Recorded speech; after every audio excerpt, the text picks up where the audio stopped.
जब तक पाणी ग्रहण संस्कार ना हो तब तक ब्रह्मचर्य अवश्य रहो।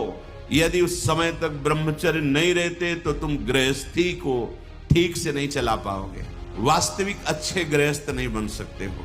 जो तुम्हारी गृहस्थ की वृत्तियां हैं उनमें तुम सफल नहीं हो पाओगे। और जो 8-10 बजे तक सोता है वो कोई भी हो ब्रह्मचारी रह ही नहीं सकता। आप देखिएगा 3 बजे से लेकर के सूर्य उदय के तक अगर आप सोते तो आपका स्वप्न दोष बढ़ेगा, आपका संयम बिगड़ेगा।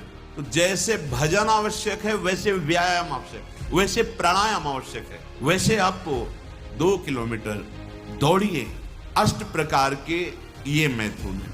पहला, जो हम देखते हैं उस पे सुधार करो, जो हम सुनते हैं उस पर देखो। कहीं हम ऐसी कोई बातें तो नहीं बोल रहे हैं जो काम उत्तेजना प्रकट कर दे। संकल्प भोग का बन गया तो क्रिया हो या ना हो आप ब्रह्मचर्य नहीं रह पाएंगे।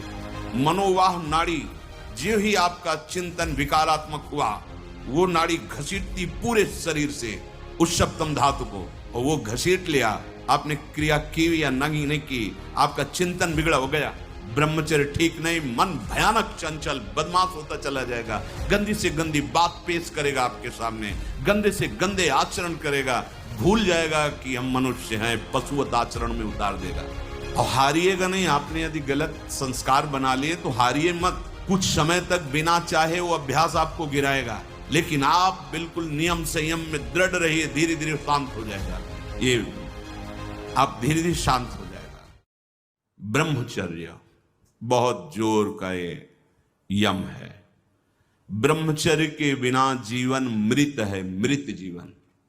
ब्रह्मचर्य अमृत है। मन, वाणी, शरीर बड़ा भारी इनका साधना में योग है। 8 प्रकार के मैथुनों का सर्वथा त्यागी ही ब्रह्मचारी कहा जाता है। पूज्यपाद श्री उड़िया बाबा जी महाराज, मूर्तिमान ब्रह्म, ब्रह्मचर्य ही महान सामर्थ्य, परम पुरुषार्थ, भगवत प्राप्ति का प्रबल साधन है। परम सुख का, परम शांति का, परम स्मृति का, महान धृति का ये प्रधान साधन ब्रह्मचर्य है। जो इस साधन से हीन है वो मृत हैं, खुद देख ले। स्मृति काम नहीं, शरीर में विशेष रजोगुण का प्रभाव, भोग वासना से जलता हुआ हृदय, छल कपट, आगे चलकर शरीर पीड़ा से युक्त हो जाना, बुझा बुझा स्वभाव रहना, हृदय में एक विशेष चिंता, कल्पनात्मक भय, विषाद और पशुवत आचरण, ब्रह्मचर्यहीन जीवन। जो ब्रह्मचर्य धारण करना चाहे, भगवत मार्ग में जो चलते हैं उनके लिए तो है ही, पर जो भी परम सुख, परम आनंद और लोक में उन्नति, परलोक में परम पद, उसे ब्रह्मचर्य अवश्य धारण करना चाहिए। वैरागी के लिए नैष्ठिक ब्रह्मचर्य, आजीवन ब्रह्मचर्य। प्रवृत्ति गृहस्थ मार्ग के लिए संयम पूर्वक ब्रह्मचर्य का वर्ताव करना। जब तक पाणी ग्रहण संस्कार ना हो तब तक ब्रह्मचर्य अवश्य रहो।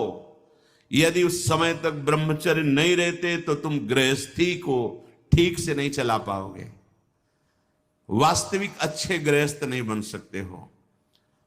जो तुम्हारी गृहस्थ की वृत्तियां हैं उनमें तुम सफल नहीं हो पाओगे। व्यभिचार व्यक्ति का सर्वनाश कर देता है। 20 वर्ष या 22 वर्ष की अवस्था तक तो सबको, जो भी बच्चे हैं उनको शिक्षा देनी चाहिए, ब्रह्मचर्य का ही पालन करें। बहुत सुंदर खेती गेहूं की लहलहाती हुई है, और देहाती भाषा में उसे गलेत कहते हैं। गलेत मतलब बाली निकलने को है। अब काट लो आप, एक दाना नहीं मिलेगा, और थोड़ा रुक जाओ धैर्य पूर्वक, बाली आ जाने दो, उसमें दाना पड़ने दो और दाना पक जाने दो, तो 1 बीघा खेत में 40 मन गेहूं होगा। ऐसे ही जो आप 13-14 वर्ष की अवस्था से आपके अंदर परिवर्तन होता है, एक भोगाकर्षण होता है, सबके अंदर जो इस भूमि में जन्मा है, या भगवान या भगवत प्राप्त महापुरुष कारक पुरुष, उसकी बात तो अलग है। अन्यथा जो भी जन्मा है, जहां 12, 13, 14 वर्ष की अवस्था होती है तो काम वेदना जागृत होने लगती है। मन एक अलौकिक आकर्षण, भोगाकर्षण की तरफ भागने लगता है। एक चाह होती, कोई हमारा ऐसा दोस्त हो, कोई हमारा ऐसा प्यारा हो जिसको हम अपना जीवन समर्पित करें। ऐसा होता है, एक वो माया का ऐसा आकर्षण होता है। इसीलिए पूर्व में गुरुकुल भेजा जाता था, बिल्कुल भोग विलासता से दूर, एकांत में महान ब्रह्म ऋषियों के शासन में, चाहे वो राजकुमार हो चाहे गृहस्थ बालक हो, एक ही संगत में बैठाल कर अध्यात्म विद्या के द्वारा, नियम संयम यम के द्वारा उन्हें पूर्ण किया जाता था। उनका ज्ञान पूर्ण, उनका संयम पूर्ण, विचार उनका सत्य, फिर वहां निर्णय लिया जाता था। अब मैं आजीवन नैष्ठिक ब्रह्मचारी रहकर संन्यास लूंगा, अब मैं गृहस्थ में जाऊंगा। दोनों की पद्धतियां थी। गुरुजनों को संतुष्ट करके एक विरक्त मार्ग में चले जाते, गृहस्थ मार्ग में। जो गृहस्थ मार्ग में जाते, पाणी ग्रहण हुआ, उसमें भी गुरुकुल में रहकर शिक्षा मिली है। कब, कैसे, किस विधान से हमें ब्रह्मचर्य का गृहस्थ में प्रयोग करना है। ऐसा नहीं कि मनमानी व्यभिचार प्रवृत्ति। यहां तो अब ऐसे आचरणों की बढ़ोतरी हो रही जहां शास्त्र, संयम, गुरुजनों की आज्ञा, इनका तो कोई महत्व ही नहीं रह गया है। कैसी कलयुग की विचित्र मलिन चाल।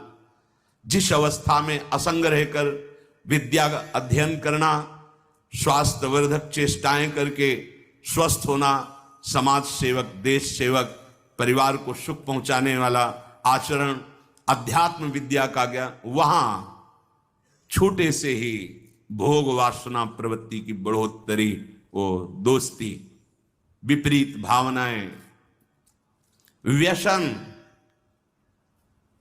समलो भाई, सबसे हाथ जोड़ के कह रहा हूं, बहुत कीमती आपका जीवन है। जिस जीवन को छोटे छोटे बच्चे गांजा, भांग, अफीम, ड्रग्स, चरस, ये क्या हो रहा है?